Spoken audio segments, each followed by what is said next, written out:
This '05 Chevy Malibu had a problem with the engine taking a long time to get warmed up. The temperature gauge was staying less than half of what it normally ran. Not a real good heater inside the car. And one thing I checked was the upper radiator hose, after it had been running about 2 minutes, was already starting to warm up. That was a good indication the thermostat was letting water flow through the radiator when it should have had it pinned up in the engine in a closed loop between the heater core and the engine. So I was going to get a new thermostat from GM. Okay, I've got the driver's side up high enough to get under it and put a drain bucket under it. The drain plug is facing the inside of the vehicle on the driver's side, bottom.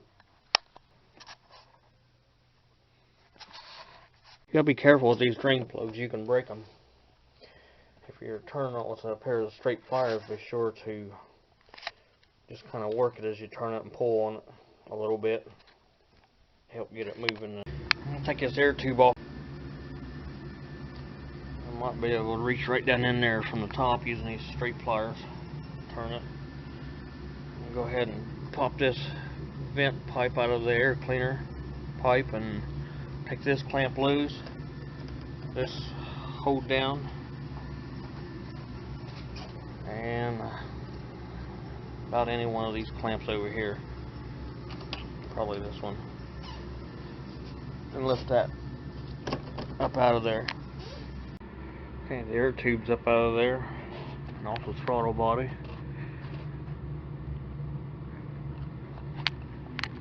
Looks like a good straight shot down to that drain.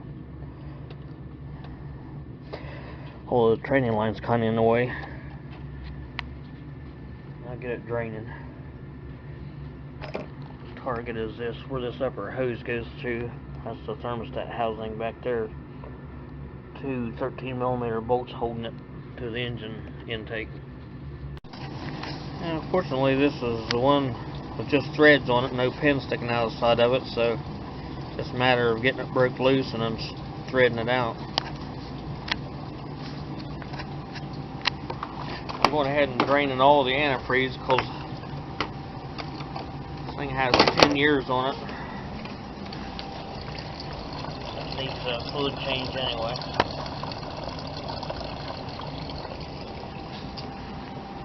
But while that's draining, I can go ahead and see what it's going to take to get that housing off. Typically two 13mm bolts. I'm just going to leave the hoses on. I just need the housing back far enough to drop the thermostat down in it. This is a new thermostat from GM.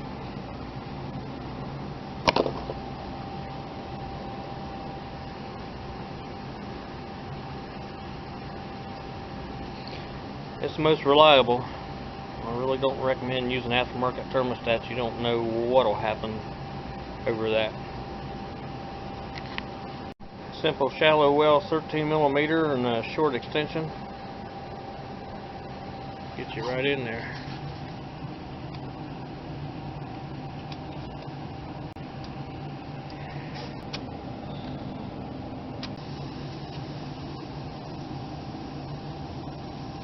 Might set a drain pan underneath the motor between the transmission and engine. There'll probably be a little bit of coolant loss here. Got both bolts out.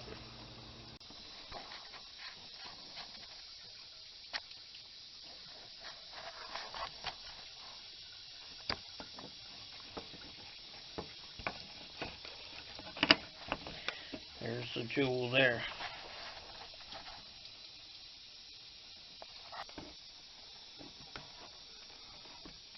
Probably some more coolant waiting in there.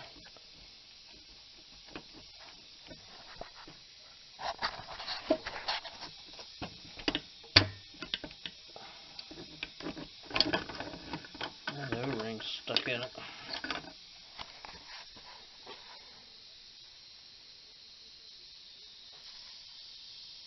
Yep, that's stuck open alright.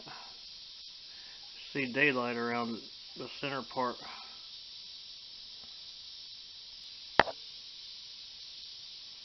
That'll cause you to have a cold winter. You'll need to pick that O-ring out, or seal. Stuck in there.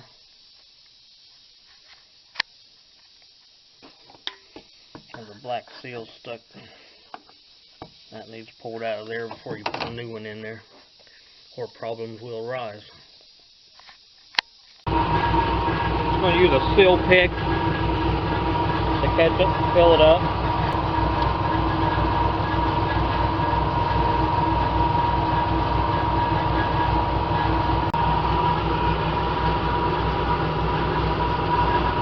Like that. Look back in there and make sure that's clean. Might scratch some of that extra rubber build up off of it. For the new rubber to set on. Try not to scratch it up too much. Okay, if you're paying attention, when that thermostat come out of there, this point is facing you when you install it. This always faces the radiator part. So the guts in this can get heated up by the engine. This just faces the cold side. It's just a matter of laying it in there. It doesn't have a bleed on it or anything.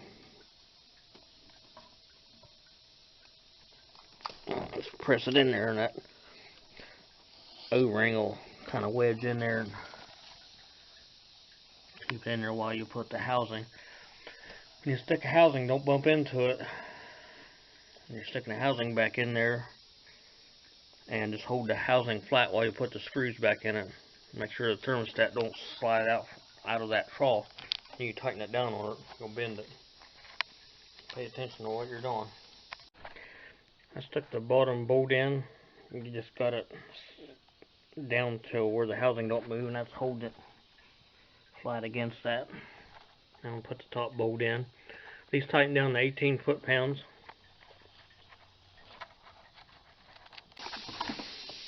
Okay, it's installed. Tighten the drain back up. Reinstall the air tube, and then start putting a good pre-mix 60% antifreeze, 40% water. At least here in the Rust Belt or the Northern Belt. These are good about self-bleeding offhand, but I'm going to be using the tool to install the antifreeze. And you know about how much to mix by how much you got out of it. It's about a gallon and a half or so. Be sure not to dump your antifreeze out on the ground. Save it and get it recycled. This requires the Dexacool trademark antifreeze. It's orange.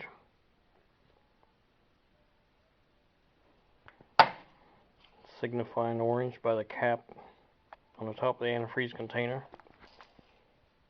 And that's what it'll be getting back in it. That's good stuff. Take a typical antifreeze tester, fill it to the line at the top,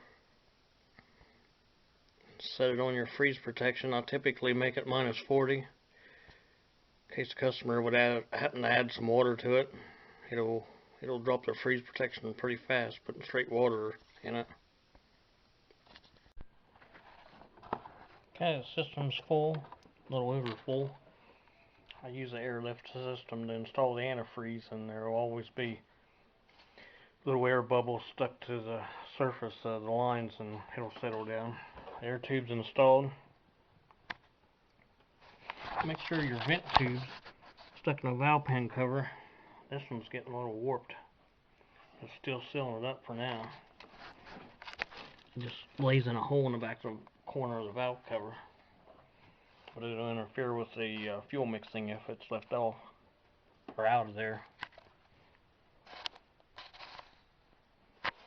Okay, should be ready to go home.